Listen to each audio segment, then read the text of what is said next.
আমরা জিসানকে পাই প্রথমে লাকসাম হসপিটালে, এরপরে আমরা নিয়ে আসি আমাদের কুমিল্লা মেডিকেল কলেজ বিশ্ববিদ্যালয়ে। তার কোনো শারীরিক সমস্যা নাই, সে সুস্থ। কুমিল্লার দাউদকান্দি থেকে নিজেই আত্মগোপনে গিয়ে অপহরণ নাটক সাজানোর একদিন পরেই লাকসামে খুঁজে পাওয়া গেল ধর্ষণে অভিযুক্ত ছাত্র শিবিরের কেন্দ্রীয় নেতা জিসান মিয়াকে। তিনি ছাত্র শিবিরের সহকারী আন্তর্জাতিক বিষয়ক সম্পাদক এবং সংগঠনটির কুমিল্লা জেলা পশ্চিম শাখার সাবেক সভাপতি। ধর্ষণ ও জোর করে ভ্রূণ নষ্ট করার অভিযোগে করা মামলায় গ্রেফতার করেছে police. Optical brighter photo catalyst active granule সমৃদ্ধ বসুন্ধরা পাওয়ার ওয়াশ, ঝলমলে কাপড়ে ফুরফুরে মন। এক নারীর করা ধর্ষণের অভিযোগ ও বিয়ের চাপ এড়াতে জিসান স্বেচ্ছায় আত্মগোপনে ছিলেন বলে জানিয়েছে পুলিশ। তার কাস্তো ভাই মধ্যে জিসানকে পাওয়া যায়, তার মানে তাদের সাথে যোগাযোগ ছিল। এটি অপহরণ না, এটি আত্মগোপন, একটি অপরাধ আড়াল করার নিমিত্তে এটা ছিল। জিসানের চাচাতো ভাইয়ের মাধ্যমে পুলিশ জানতে পারে ৫ থেকে ৬ মাস আগে ফেসবুকে একটি মেয়ের সঙ্গে পরিচয় হয় জিসানের। এরপর তাদের মধ্যে প্রেমের সম্পর্ক গড়ে ওঠে। গত ২০ মে দাউদকান্দিতে জিসানের ভাড়া বাসায় ওই মেয়েটিকে ধর্ষণ করে জিসান। তার আপন চাচাতো ভাই নাম সজীব, তার কাছ থেকে আমরা একটি তথ্য পাই যে ৫-৬ মাস পূর্বে ফেসবুকের মাধ্যমে দাউদকান্দি এলাকায় একটি মেয়ের সাথে জিসান মিয়া প্রধানের পরিচয় হয়, কথাবার্তা শুরু হয়, একটা পর্যায়ে প্রেমের সম্পর্ক গড়ে ওঠে। আমরা আরও জানতে পারি যে গত ২০/৫/২০২৬ তারিখে দাউদকান্দি থানাধীন জিসান, যিনি নিখোঁজ ছিলেন, তার ভাড়া বাসায় ভিকটিম মেয়েটিকে জিসান মিয়া ধর্ষণ করে। পুলিশ জানায় পরবর্তীতেও বিভিন্ন সময়ে বিয়ের প্রলোভন দেখিয়ে ওই নারীকে ধর্ষণ করে জিসান। পরে ওই মেয়ে অন্তঃসত্ত্বা হয়ে পড়ে। এক পর্যায়ে গর্ভপাত করানোর জন্য চাপ সৃষ্টি করে, আর তা না করলে মেরে ফেলার হুমকিও দেয় মেয়েটিকে। বাধ্য হয়ে গর্ভপাতও করান সেই মেয়েটি। বিভিন্ন সময়ে এই জিসান মিয়া প্রধান মেয়েটিকে বিয়ের প্রলোভন দেখিয়ে শারীরিক সম্পর্ক করে। এক পর্যায়ে মেয়েটি অন্তঃসত্ত্বা বা প্রেগনেন্ট হয়ে যায় কনসেপ্ট করে। এরপরে জিসান মিয়া প্রধান মেয়েটিকে জোরপূর্বক বাচ্চা নষ্ট করার জন্য চাপ প্রয়োগ করতে থাকে, না হলে মেয়েটিকে মেরে ফেলার হুমকি প্রদান করেন।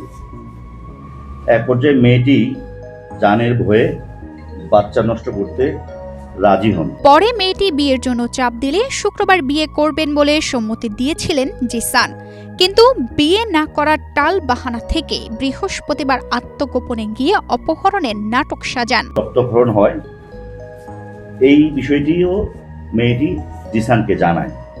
এরপরে জিসান একই ফার্মেসি থেকে তার স্বাস্থ্য সচিবকে দিয়ে ব্লিডিং বন্ধের জন্য ওষুধ ক্রয় করে মেয়েটির বাড়িতে পৌঁছে দেয়।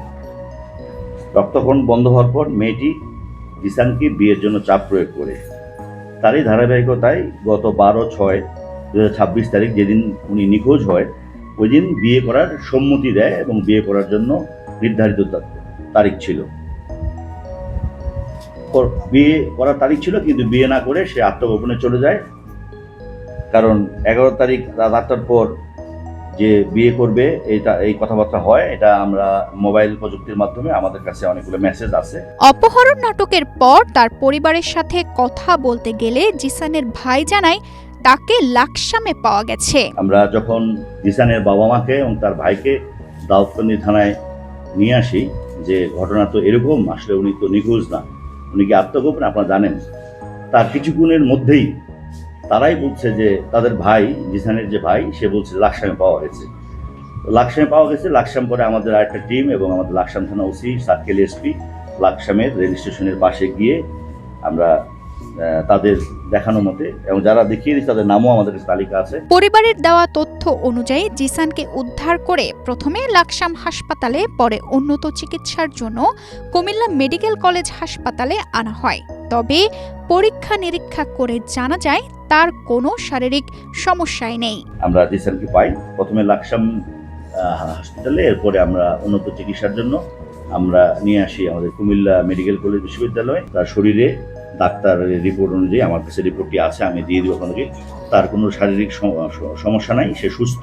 মূলত এই যে মেয়েটিকে বিয়ের প্রলোভন দেখিয়ে যে শারীরিক সম্পর্ক, ধর্ষণ, এই বিষয়ে আত্মগোপনে এসে গেছিল। এই ঘটনায় ভুক্তভোগী নারীসহ জড়িত 4 জনকে পুলিশ হেফাজতে নিয়েছে।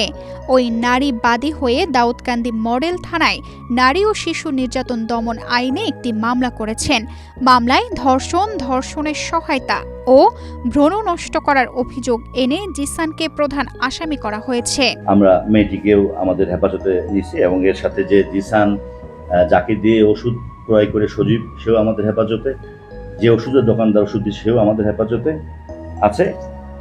মেয়েটি থানায় অভিযোগ দায়ের করে লিখিতভাবে নারী ও শিশু নির্যাতন দমন আইনে মামলা হয়েছে। মামলা নম্বর 13, তারিখ 13/6/2026।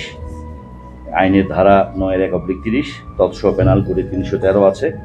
ভ্রূণ নষ্টের 506 পেনাল কোড মামলা রুজু হয়েছে। আমরা মামলাটি নিবিড়ভাবে তদন্ত করব।